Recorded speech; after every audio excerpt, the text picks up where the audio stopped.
안녕하세요. 저는 올해 29살이고 서울에서 회사 다니고 있는 직장인 여자입니다. 원래대로라면 3년 긴 연애를 했던 남자친구와 올해 눈 내리기 전에는 결혼을 했을 텐데 어쩌다 보니 결혼 준비 시작하자마자 파혼을 하게 되었습니다. 결혼을 준비했던 남자친구는 직장 동료로 처음 만나게 되었는데 남자친구만 두고 본다면 딱히 모난 곳 없고 성격 좋은 사람이었어요. 결혼 문턱까지 갔다는 건 그만큼 사람 자체만 두고 본다면 단점이 없었는데 달리 다른 표현이 생각나서 이렇게밖에 말할 수가 없네요. 예비시댁이 그 소문으로만 듣던 10월 되었었습니다. 먹을 거 가지고 치사하게 구는 것만큼 치사한 게 없다잖아요. 그걸 직접 당하고 나니 결혼 생각이 쏙 들어가 버리는 거예요. 배우자 될 사람인 제가 다른 사람도 아니고 자기 가족들한테 그렇게 당하고 있는데 벙어리도 아니고 아무 말도 못하고 있는 남자친구는 더 이상 성격 좋은 남자친구가 아니었고 자기 혼자서는 아무런 판단도 내리지 못하는 모질이로밖에 보이지 않았습니다. 어차피 결혼하면 남편과 사는 거지 그 가족들하고 같이 사는 건 아니지 않냐고 참으려고 했던 적도 있었어요.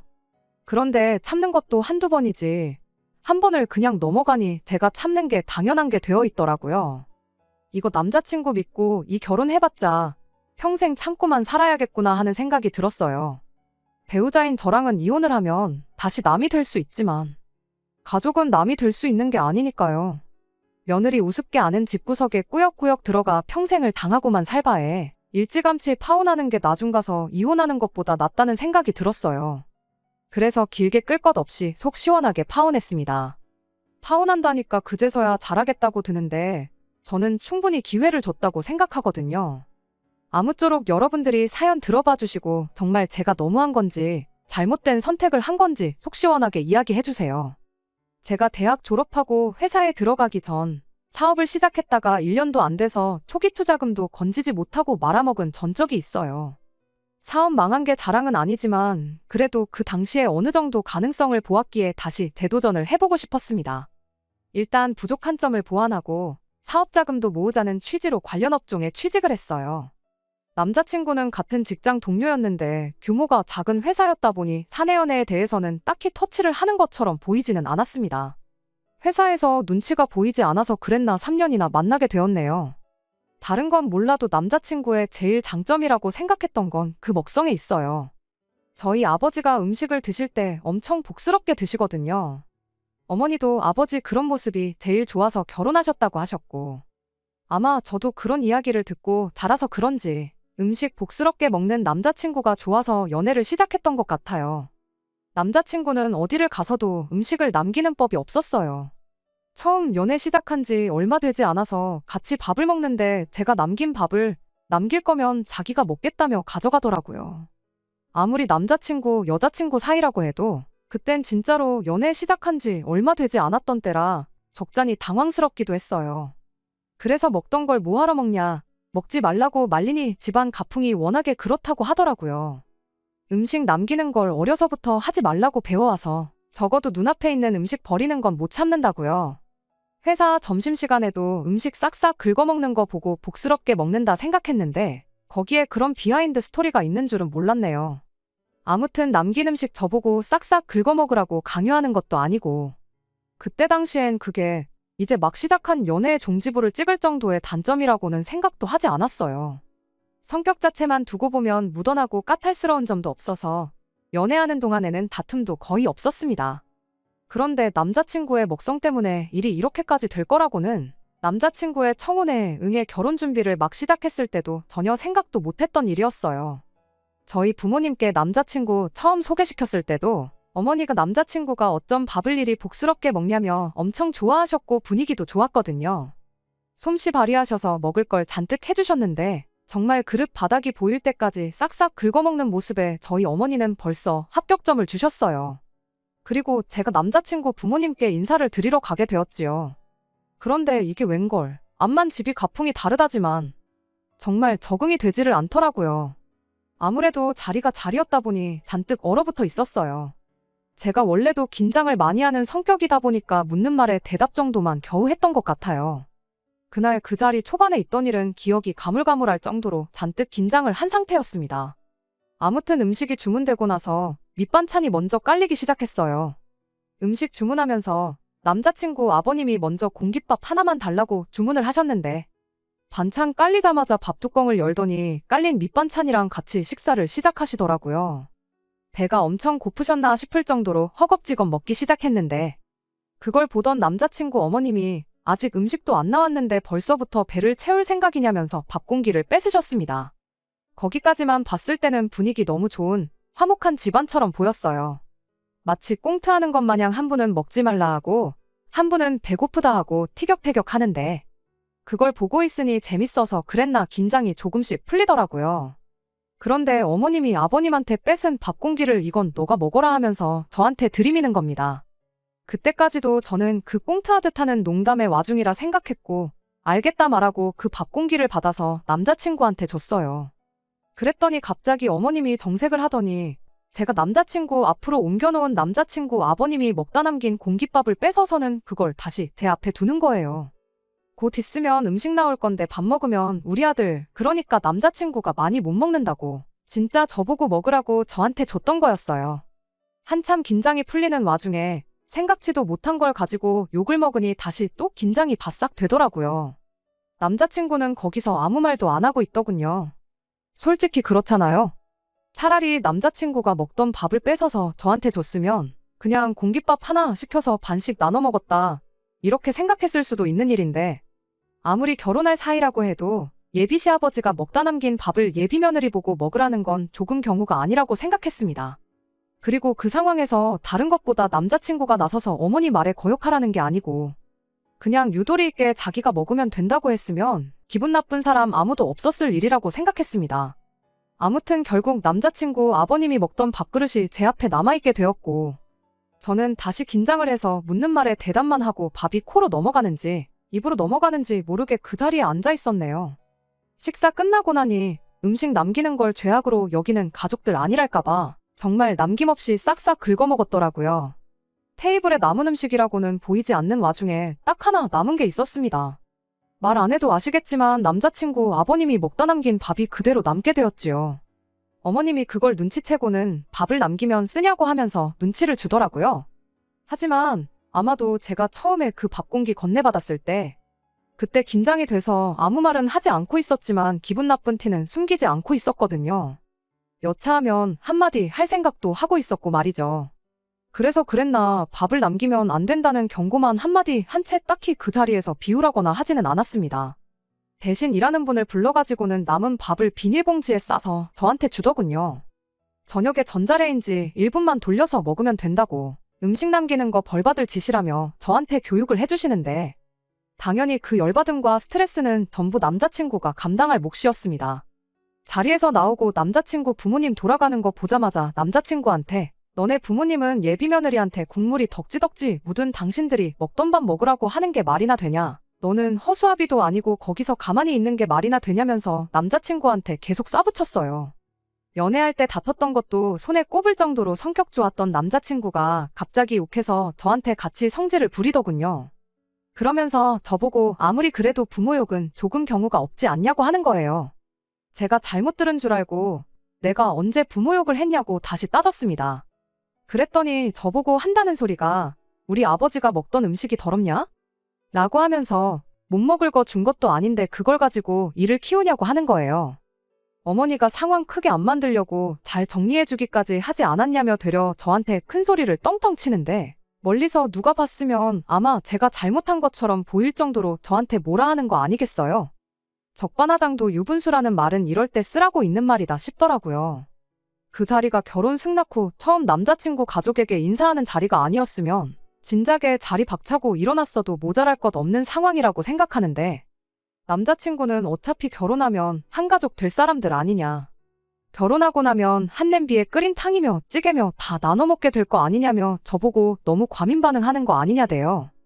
당장 자기만 해도 우리 집에 인사드리러 왔을 때 저희 어머니가 김치는 그냥 반찬통에 담긴 거 주지 않으셨냐고 그때 지가 무슨 말 한마디 했냐고 하는 거예요. 평소라면 그냥 다음부턴 신경 쓰겠다 했을 남자친구가 정말 생각지도 못한 곳에서 개거품을 물고 달려드니 어이가 없더라고요.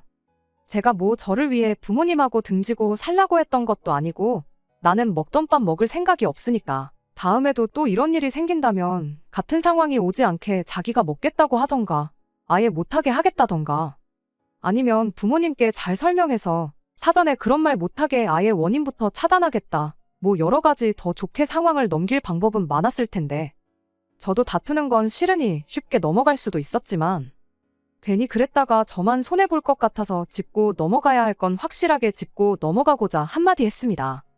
일단 우리 집에서 김치가 반찬통에서 나온 것부터 확실하게 짚어줬어요.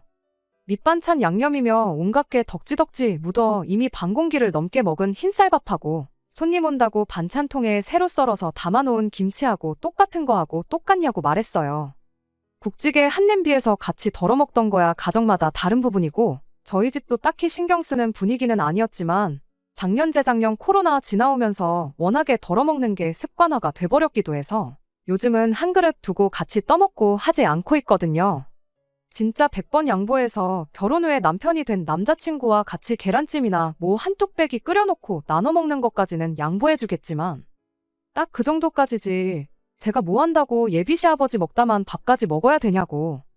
잔반이 그렇게 아까우면 너네 집에서 너네 식구들끼리 알아서 먹으라고 딱 달라 말했지요. 남자친구가 그 뒤로는 말 한마디 더 못 꺼내더라고요. 한다는 소리가 어떻게 보면 우리 엄마가 시어머니로서 며느리들 너한테 처음 시킨 일이나 마찬가지인데 뭐라도 노력하는 신용도 안 하고 말아버리는 모습 보여주는 게 아들 된 입장에서 얼마나 쪽팔리는 일인 줄 아느냐고 따지길래 남의 집 귀한 딸 데려다 놓고 짬통 취급하는 게 좋은 건 아닌 것 같다 또 한마디 했죠. 아버님이 남긴 밥은 어머님이 드셔도 됐고 나보다 먹성도 몇 배나 좋은 너도 있지 않냐고. 다음부터는 이런 일 없게 알아서 좀 중간 역할 잘 해달라고 했어요. 결국에는 남자친구한테 미안하다는 사과까지 받아냈습니다. 이때까지는 파혼 생각까지는 하지 않았어요. 남자친구네 집이 사실상 음식 남기는 꼴을 못 본다는 가풍을 가지고 있다는 건 이미 연애 시작하자마자부터 알고 있었고 그냥 서로 다름에서 오는 오해겠거니 싶었습니다.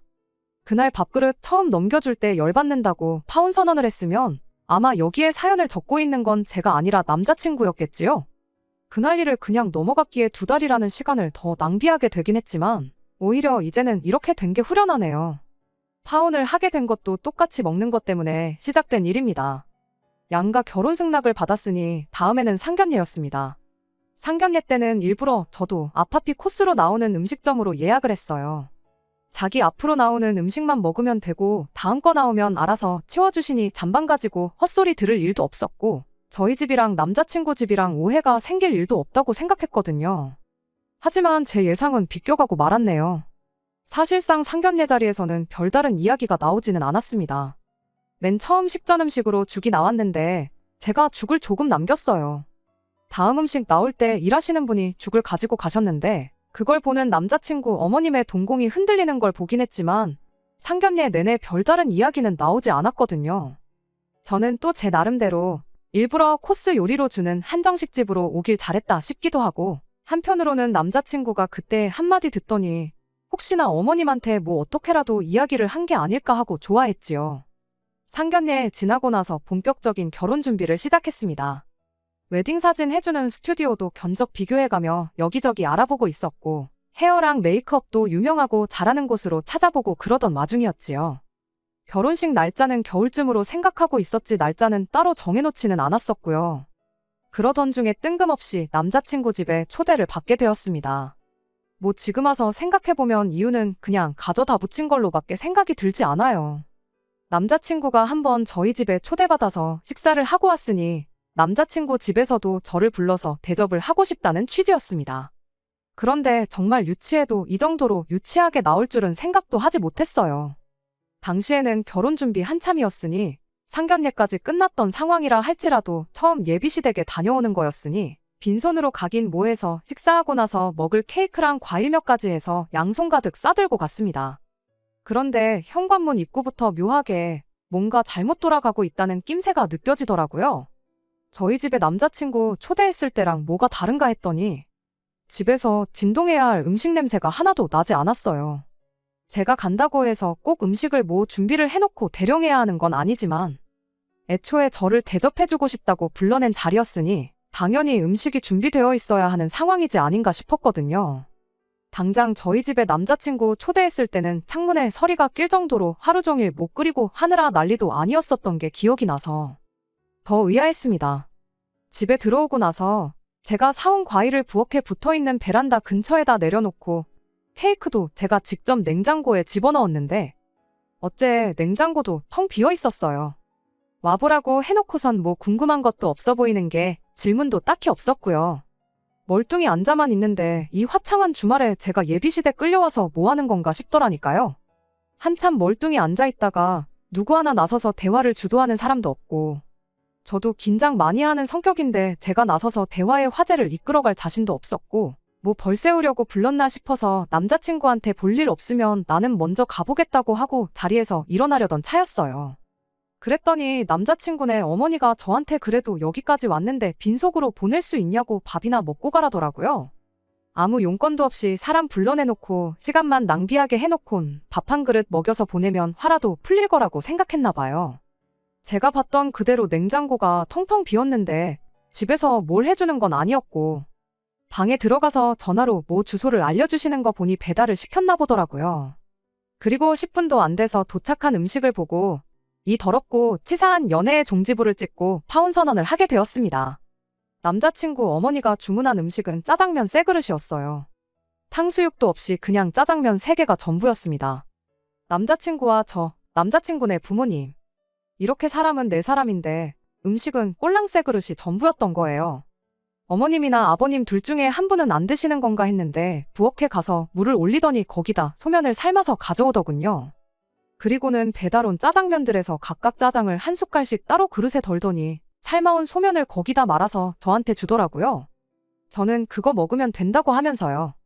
그러면서 한다는 소리가 제가 음식 귀한 줄을 모르는 것 같아서 이참에 저한테 가르침을 주려고 한다고 하는 겁니다.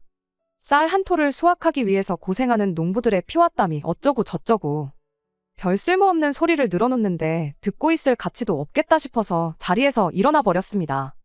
그랬더니 남자친구 어머니가 이번엔 먹던 걸 준 것도 아닌데 왜 자리에서 일어나냐며 저보고 아주 변덕이 죽 끓는 듯 하다고 어이가 없답니다. 당신 결혼했을 때 이야기를 꺼내면서 그때는 아예 며느리가 시어른들하고 겸상은 꿈도 못 꾸던 시기였다고 하면서 어른들 식사 끝나고 남은 반찬 얻어먹고 그랬다고 하는데 뭔 조선시대 때 했을 법한 씨알도 안 먹힐 소리를 하고 있더라고요. 그 소리만 안 했어도 그냥 갔을 텐데 한마디 더 하는 바람에 갑자기 제가 케이크랑 과일이랑 이것저것 사왔던 게 생각나서 부엌으로 가서 그것들 챙겨서 나와버렸습니다. 그래도 꼴에 자존심은 있는지 사온 건 두고 가라는 말은 못하더라고요. 그나마 남자친구가 저를 따라 나와 쫓아오길래 과일 봉지 하나는 남자친구한테 던져버렸어요. 과일로 한 대 맞더니 더는 쫓아오지 않더라고요. 잠깐 뒤를 봤는데 쭈그려 앉아서 바닥에 떨어진 과일 줍고 있는데 정말 음식 허투루 낭비하지 않는다는 그건 인정해줘야겠다 싶었습니다. 아무튼 그걸 마지막으로 먹던 밥 강제로 떠먹이는 말도 안 되는 집구석하고는 영영 결별하게 되었네요. 남자친구랑 파혼 결심을 하면서 저는 회사도 그만두기로 했어요. 일도 적당히 배웠다 싶고 돈도 꽤나 모여서 회사 나가서 괜히 남자친구 꼬라지를 보느니 내가 내 발로 나가서 못다 잃었던 제 사업이나 한번 성공시켜 보려고요. 대표님이 저를 한번 붙잡기는 했어요. 남자친구랑 헤어져서 그만두는 거면 차라리 남자친구를 해고할 테니 저보고 회사에 남아달라고 하더라고요. 그래도 마지막이라 그런가 괜히 저 때문에 잘 다니던 직장까지 잘리면 너무 불쌍할 것 같아서 저는 제 할 일이 있어서 그만두는 거니까 굳이 남자친구를 해고할 필요는 없다고 하고 제 발로 회사 그만두고 나와 사업을 시작했습니다. 지금 제 사업은 어느 정도 자리를 잡아가고 있고 직장인 월급하고 비슷하게 벌고 있어요. 그런데 조금 미래가 보이기 시작해서 조금만 더 노력하면 직장인들 부럽지 않게 잘 될 것 같아요. 그리고 얼마 전에 남자친구 소식을 들었는데 회사에서는 잘렸다네요. 대표님이 괜히 남자친구 때문에 제가 그만두게 된 게 회사 입장에서는 큰 손해라고 생각했나 봐요. 그러던 와중에 남자친구가 저랑 헤어진 충격 때문인지 사소하지만 치명적인 실수들을 연달아서 하는 바람에 회사에서 신뢰를 잃고 잘려나가게 되었나 봐요.